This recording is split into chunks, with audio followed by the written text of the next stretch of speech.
This is Dr. Herbert Harris, and I want to welcome each and every one of you to our Success Mentorship Call number 132. Wow. Amazing. And our topic for today is how to improve relationships, how to improve your relationships. And as you know, all of our success mentorship classes are based on our book, The 12 Universal Laws of Success. And today we'll be reading from chapter 9 and pages 163 through 167. The material will come from there. If you don't have a copy of your book, be sure to get one at herbertharris.com. How to improve relationships. This is an interesting, let's just say it, a very interesting topic. And as I think back on it, one of the great quotes that I love came from Dale Carnegie. And he said that you can make more friends in 2 months by becoming interested in other people than you can make in 2 years by trying to get other people interested in you. You can make more friends in 2 months by being interested in other people than you can make in 2 years by having other people be interested in you. Very interesting topic. When we think about that, we have to say, well, why are good relationships? Why are they important? And relationships are important because there are certain things that we cannot access. In other words, there's a spiritual principle, and it says when 2 or more are gathered on one accord. When 2 or more gathered on one accord, I am. And I am is the making power, the that power that makes 1 + 1 more than 2. So when 2 or more gathered on one accord, I am among them. So there's certain knowledge, there's certain vibrations that you cannot access by yourself. And it requires a group, another individual, another group of individuals to make it happen. Think about it. If life is a symphony and you are the trumpet player, you can play your part completely, perfectly, top to bottom by yourself. But a person who's listening to that symphony won't hear anything but you, and it creates an entirely different vibration than if you play your note along with the other people in the orchestra. And so life is really like that we have to play along with the other people in the orchestra. And so how these other people come together, how you come together with other people is the secret, is the key to making good relationships. So now let's think about this for a moment. If we consider the fact that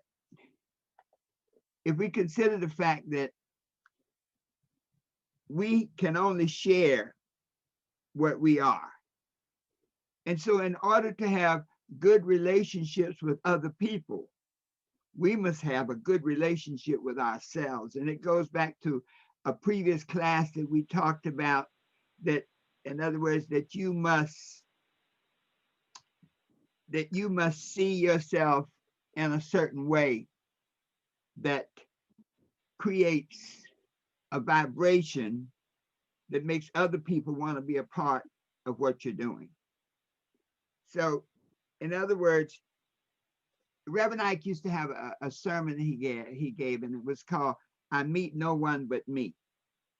And so in all the interactions that you have with other people, you continuously and constantly meet yourself. And so if you are, for example, an angry, mean person, then everybody that you meet will seem to be angry and mean. If you're a loving, smiling, happy person, then everybody you meet will seem to be smiling and happy. And so the idea is, I meet no one but me, says that you project out onto the world who you are, your self-image, your self-esteem, how you feel about yourself. And this thing that you project out onto the world is what creates the vibration between you and the world. It's as though when you mix two chemicals, you're always going to get a chemical reaction. And the reaction is going to be different from either one of the separate chemicals. So in order to have good relationships with others, we must have good relationships with ourselves. We attract people into our life experience based on how we feel about ourselves. Now that's a heavy one, because sometimes we attract people based on, for example, we may attract people based on our fear. And so a person who is, for example, fearful of being stolen from will probably attract other people who have that same fear. The law of attraction says that you attract what you are. And so I hate to say that abusers have a tendency to attract abusers, other abusers, or to perpetrate abuse. In many studies, and it's been on the news, so many people right now guilty of abusing other people. And very often when you go back into the abuser's background, you'll find that the abuser themselves at some point were abused. Even cheaters, I'm one of those who I like to watch a lot of the divorce court and the paternity court. And one of the things you hear over and over, you see a relationship between a man and a woman, for example, where the man was married when he met the woman and he cheated on his wife, and now he has a new wife, namely the woman that he cheated on the first wife with. And what's the number one worry that the new wife has? That he will cheat on her. Because that was the vibration that brought them together. So this idea of building and improving your relationships starts in-house. There's a lot of things that we can do to work on our self-image, and we're going to talk about that later. But let's just assume and understand that your self-image is the starting point of every relationship that you have.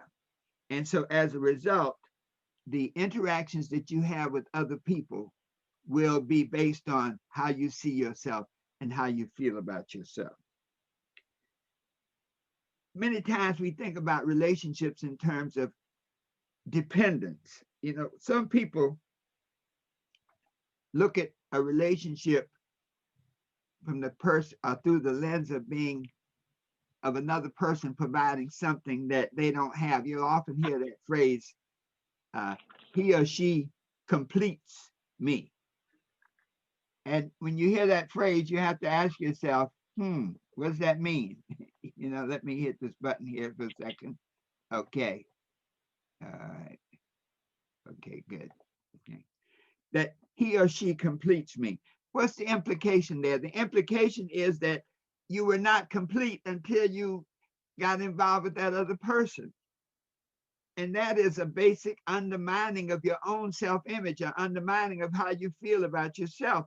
And so as a result, you have to say that, let me see here. As a result, you really have to say to yourself that something is going wrong.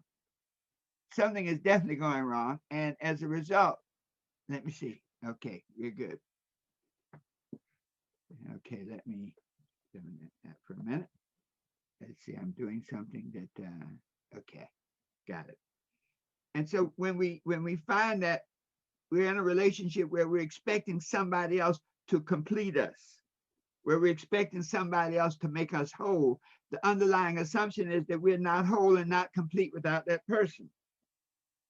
And as a result, it can really set ourselves up for negative relationships, for negative experiences.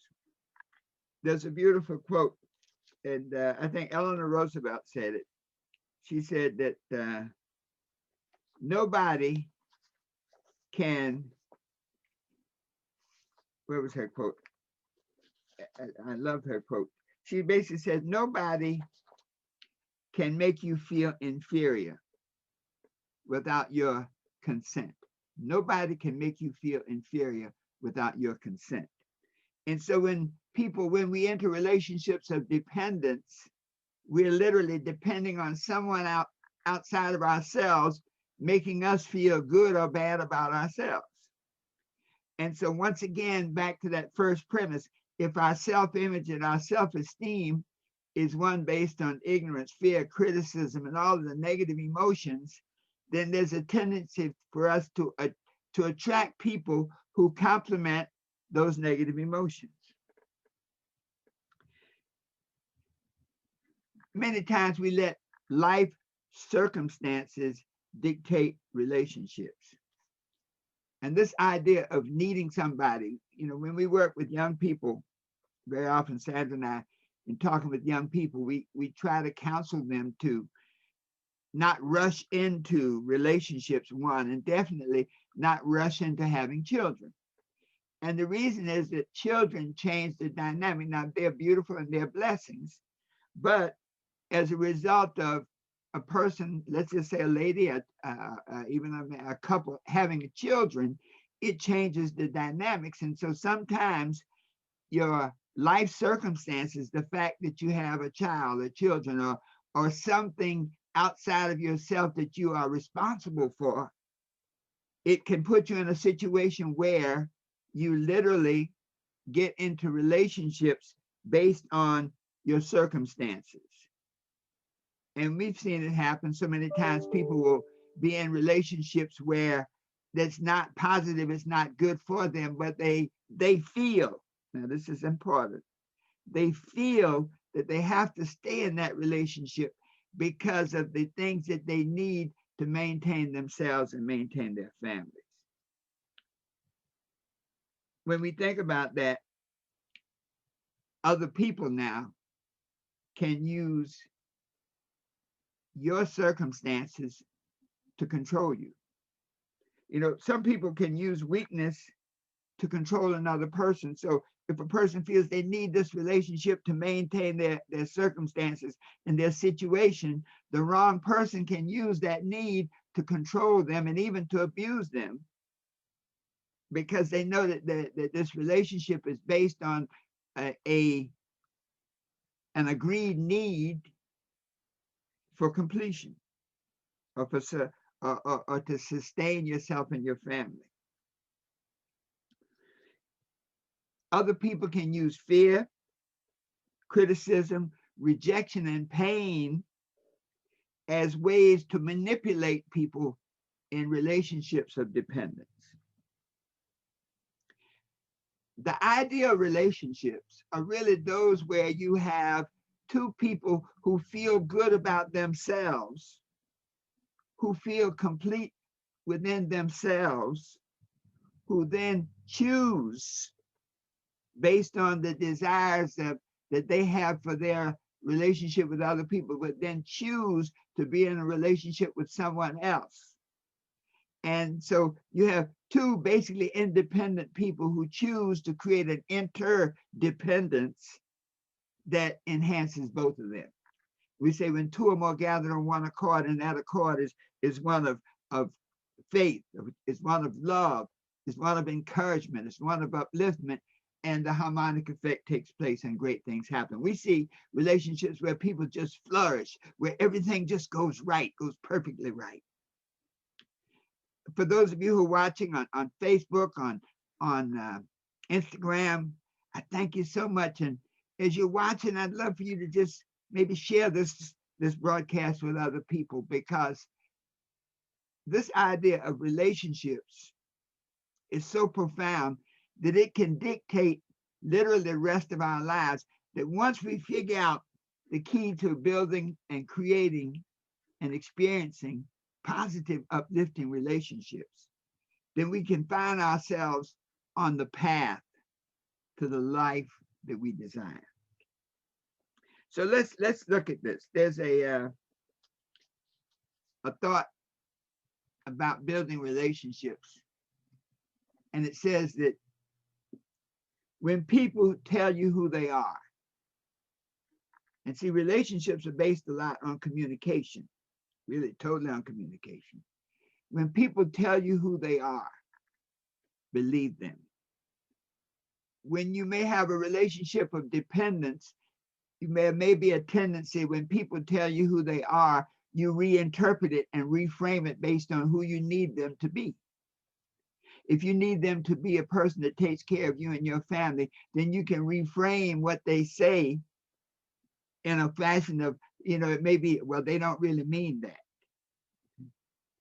But when people tell you who they are, believe them. But even more importantly, when people show you who they are, believe them. The young folks say, when people show you who they are, it's a wrap. And so, how do you improve relationships with other people? What are some things that you can do, assuming that you've done the inside work, assuming that you've worked on yourself so that you feel complete and congruent with yourself and with your source? Then what are some specific things you can do to build better relationships? And this is really a section of the book, we call it 9 Ways to Improve Your Relationships with Other People. The key is this. The first step is to be what you want other people to be. Now, let's back up a little minute. When we talk about relationships, there is a spiritual principle that is key. And it says this: do unto others as you would have them do unto you. That vibration of do unto others as you would have them do unto you creates a harmonic relationship between you and other people. So that if you want people to like you, then be likable. When we talk about doing unto others as you would have people do unto you, if we all followed that premises, there would be no hurt, unless you wanted to create hurt within. In other words, do unto others as you would have them do unto you. When you look at that principle, when people hurt other people, it's something inside the person, the perpetrator, that's hurting them. So they literally perpetrate what they are. And so the idea of do unto others as you would have them do unto you means that you have to have completed that in-house work to make yourself the way you want to be and you need to be. So now let's look at these 9 steps, 9 ways to create and improve your relationships. Number 1, make yourself likable.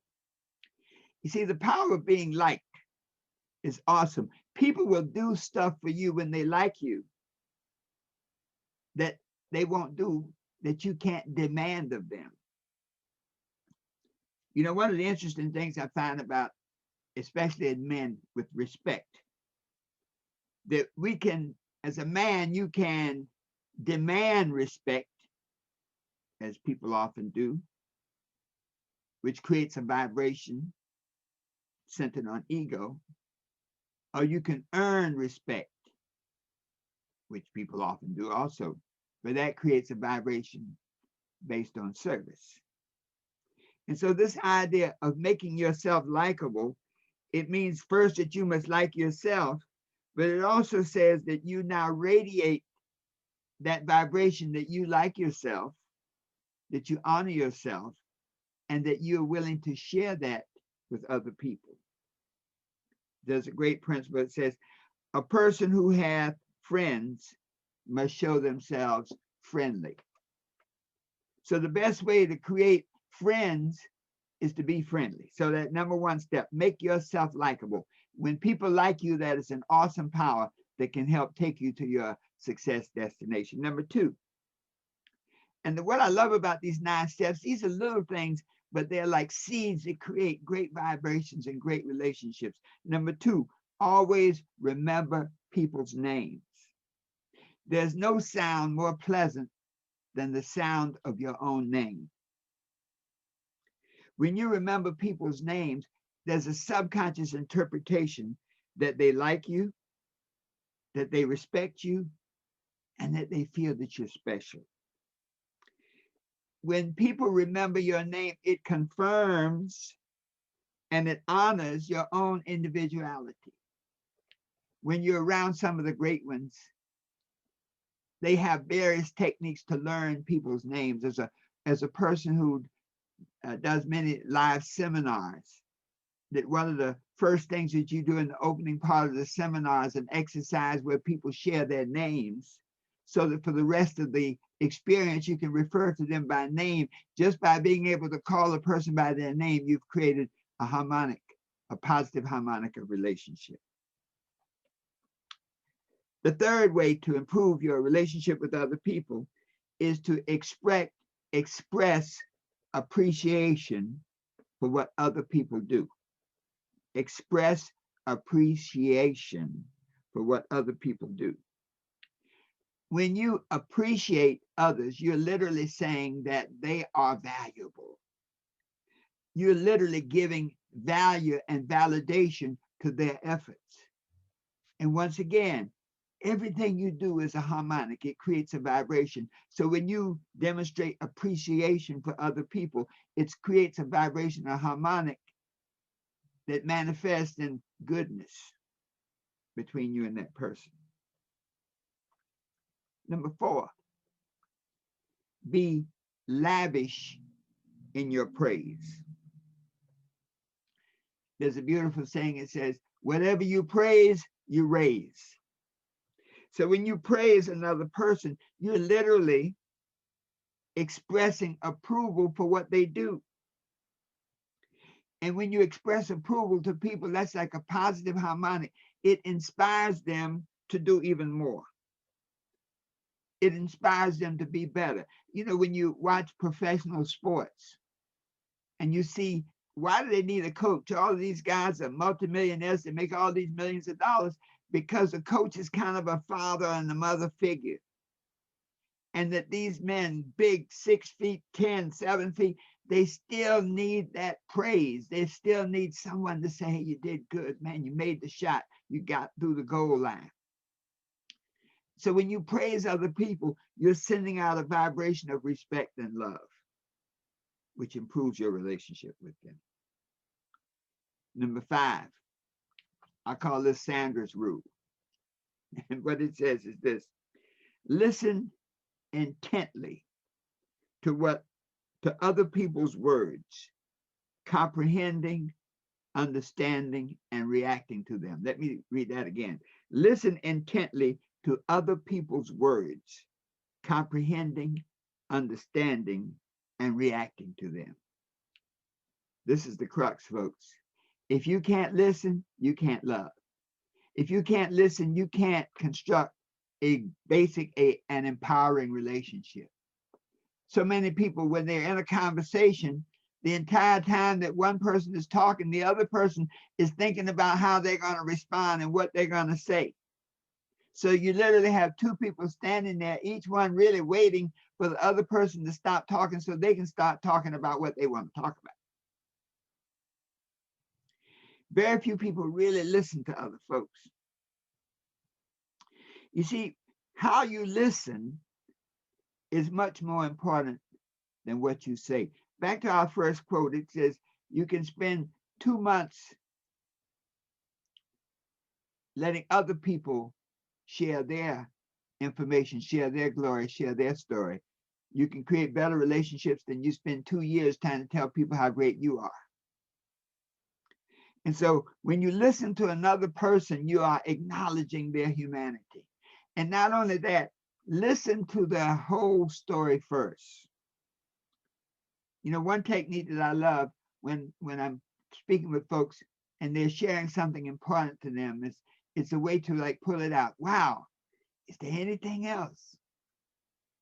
And that whole, you might say, framing of the communication makes a person feel good about sharing the rest of their story. So listen to their whole story first so that you can comprehend it the way that they want to share it. Number 6, let the interests of the other person be the topic of conversation. I'm going to say that again. Let the interests of the other person be the topic of the conversation. The best way to get and keep another person's attention is not by your smooth talk and flowering words to impress them, but is rather to listen to what they have to say. You get their attention by encouraging them to talk about what's important to them, about their goals, about their aspirations. One of my favorite presidents was Bill Clinton. People had a lot positive and negative to say about him, but when I met him and we communicated, he made me feel like I was the only person in the room. Because he was asking me, well, what do you think? How do you feel? How's the election? So when you let the interest of the other person be the topic of conversation, it is amazing the vibration that is created between you. And it's one of respect the other person that you're listening to. They get a subconscious sense that you respect what they're saying, but even more so that you care about what they're saying. We often say that people don't care how much you know until they know how much you care. You learn how much you care by the way the person listens to what you have to say. Number 7, make the other person feel important. Many times our expectations of the other person helps create the vibration in which they operate. You know, when we work with, when we recognize and acknowledge the importance of everyone we meet, we're saying something about them, to them, in a special way. When we think about this for a moment, when you make another person feel important, it's almost like they let their guards down. They let that thing flow from you to them, or from them to you, that gives a true picture of who they really are. When you are conscious of the needs of another person, when you're conscious of the things that's important to them, then you can respond in being helpful and understanding in a way that the other person can relate to. You know, one of the things about people who give criticism, they'll see a situation that you experience, and instead of listening and making you feel important about whatever it is that you're sharing, they are going to give criticism about what you should or could have possibly, you know, what you could have done better. And it sort of negates your growth. When you can make that other person feel important, when you can give constructive criticism, when you can say, hey man, you're flying high, beautiful. And as you fly, I can see that you can even fly higher. I see within you the greatness to penetrate the upper atmosphere. When you can make another person feel important, you've planted a seed of greatness. Number 8, do not criticize. Do not criticize. Live above petty criticism. Treat others the way that you would like to be treated. Let love motivate your attitude and your actions. Criticism is like a knife. It can be used to help you carve out the greatness within, or it can be used as a knife to kill the greatness that is there. And so criticism is something that we have to be very careful about. Many times that feeling inside that we have, that need to criticize, sometimes it's because we really haven't heard the person's whole story first, that we've literally cut them off based on what we want to tell them about what we think they're saying. Be willing to go that extra mile, to have the patience to just close your mouth until the person has said all that they need to say. And then you can offer constructive criticism based on love, care, and concern, rather than on your need to be right. And then finally, number 9, to always believe that there is a way to achieve the best results. Always believe that there's a way to achieve the best results. When people come into your life experience, when your self-image is intact, then you can be assured that you will only attract people who complement your self-image. If you're attracting the wrong people into your life, people who dishonor you, who steal from you, who criticize you, then look inside again at that self-image, because as Reverend Ike says, I meet no one but me. And so if I'm meeting a lot of negative people, there's something inside of me that's pulling them, that's attracting them. That may be a hard lesson, but it's a true lesson. That when you can look inside and question that, if I keep meeting people who dishonor me and steal from me, don't blame the people. What am I doing inside to attract them? And it may be that there's a need to be loved. Maybe there's a need to have a relationship. Maybe you're operating out of a state of dependency based on circumstances rather than a true choice of who you would like to be with. So when we talk about how to improve our relationships with other people, first, we have to be clear about who we are. That's number one. That our self-image must be intact. That we must be happy with who we are. We must be clear on our relationship with our source, and inside feel complete. So that whatever we do, whenever we interact with another person, we're doing it from a sense of choice and completion. And so just reviewing these 9 ways to improve your relationship with other people as little steps that you can take that can have big results. 1, make yourself likable. 2, always remember people's names. 3, express appreciation for what other people do. 4, be lavish in your praise. 5, listen intently to other people's words, comprehending, understanding, and reacting to them. 6, let the interests of the other person be the topic of conversation. 7, make the other person feel important. 8, do not criticize. And 9, always know that there is a good result. Always know that there's always a way to achieve a good result. Hey folks, this has been Dr. Herbert Harris. This has been Success Mentorship Class number 132. Thank you so much for joining us. And folks, be sure, I ask you and I implore you to do this. All of our Success Mentorship classes are on our website, the Patreon site, www.patreon.com/Success Mentorship Network. On that Patreon site, all of our Success Mentorship classes and many other courses. Over the years, we've taught nearly 500 audios, videos, and these are all being put on that Success Mentorship Network vault.